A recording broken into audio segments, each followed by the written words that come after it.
The perfect love. My one true love. Uh, Blah, blah, blah. Does this... We hear about it all the time. Does it actually exist? Is it a real thing? Is there one perfect person for us?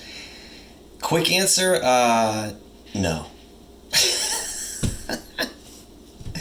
This coming from someone who, for a long time, myself, was really completely convinced of the idea of perfect love, perfect person, also known as idealized love, idealizing love.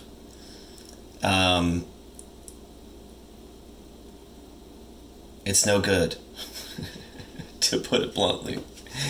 I'll just give you a little story from my high school. Okay, when I was in high school, there was this girl who I was infatuated with, sort of from a distance. I think I talked with her like one time. Okay. So AKA I didn't really know her. In here I sort of did, which that's not where reality is. That's not where she is. In any case, I wrote her a letter proclaiming my adoration of her. Went on for like a page, very very honest feeling. Never gave it to her. That kind of sums it up. I mean, it's fake. It's all up here. And in reality, I would have to like work with who she actually is as a person. Just one example. I never, in my early years, was able to risk having like my ideal everything, my neediness for an ideal attachment, to put it in psychological terms, to risk that by actually allowing it to be in reality. So it like asking someone out. I never did that. People ask me if I would like, be interested in them or whatever. But the other way around almost never happened. I was so like, I didn't let it into real life. Like I had, I didn't have a relationship until I was like 23, 22. And that was because someone essentially forced me into it. Or came on very strongly, let's put it that way. And she happened to meet my like standards. My idiotic standards. My ideal standards. She actually sort of like met them, which is why I didn't like say no. That's how that like happened. That's how it entered reality. So ideal love is a huge handicap if you feel that is. It wasn't my life. I don't want to talk about you, but it for me is a huge handicap, because it's so risky, scary, and then when you actually get into a relationship, it will be disappointing for sure, because obviously no person can live up to that, and you haven't practiced being in a bunch of relationships. So you don't know how to deal with any of the grays, the issues that come up. That's just normal. So, I mean, to continue with that relationship lasted for 10 years. And we even maybe were under the impression that this was like a semi-ideal forever relationship. I thought that it was obviously never going to end, that we were obviously gonna, stay together forever.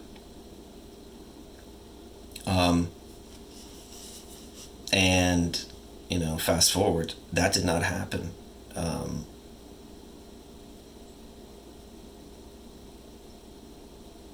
But breaking the idea of the, like, perfect person, and also the one person, they're related. Like, I used to think also that there was,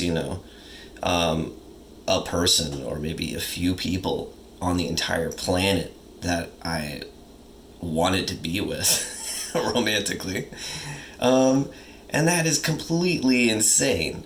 I mean, if you look at the reality of how many people are on the planet, there are probably millions of people who I could be in a relationship with. How many millions?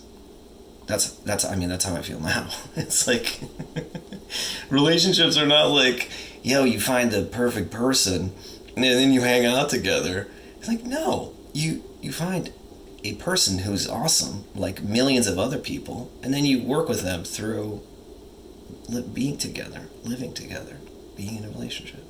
It's just like, obviously, how on earth do you think that there's not many, many, many people that you could be with that are amazing? So, man, huge shift in me from back when I was freaking 15 to when I'm now in my 40s. With a partner and small children. Huge shift from fantasy into reality, I would call it. I mean, I can talk about my, issues when I was younger till the cows come home, because they're so clear to me now. Like, holy crap. The amount I was in fantasy land about relationships.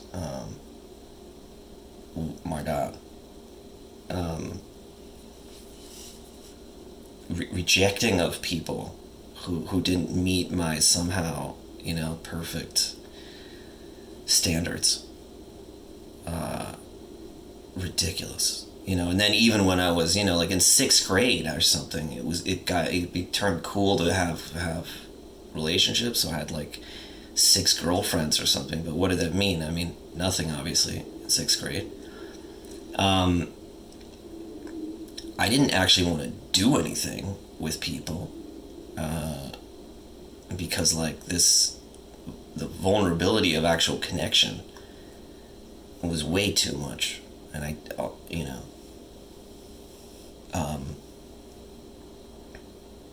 my God. So many things, so many dimensions to that. But, yeah. No, next to no ability to meet a person, in an actual close, a little bit risky, vulnerable place together. I was massively uncomfortable. And I, part of that was learned. I mean, my one of my parents was very into this one perfect love idea, and never got over the breakup of their relationship. And I saw that, and I, lived with that, and I think absorbed it. I mean, yes. And this is all part of the, like, kind of black and white thinking also. The huge, like, idealizing and devaluing. I don't know what you want to call it. Strategy of life. Simplification of life. This is all part of that. But when it goes into romantic romance land. It's the same thing. It's perfect or nothing or not good enough. And the in-between is where, lo and behold, most of the people I came in contact with were. And that was all like rejected and not experienced. And that's how I got hit so hard and missed out on a lot of stuff and didn't develop the way that a lot of other humans did, my peers. I experienced a bunch of stuff. I just didn't experience it. So I'm made up for it later on, experienced some things or came to see that this is, let's just call it inaccurate. This perfect love stuff. But man, was it a stage that lasted real long. And like in the breakup of relationship is where I learned it for real. And I was an adult. I learned for real that these things do break, and also that the idea of one true love is completely bogus. Just look around, man. Look at all the incredible people everywhere in the hundreds of countries in the world. Like, ludicrous to think that you've got one true love in the world. I mean, very funny. My case, in honor of Valentine's Day, we'll talk about love and relationships. My version of that is, of course, some kind of like, dysfunction that I experienced. But yeah, hope it's funny or helpful or whatever to you. Sending you lots of love today, Joe.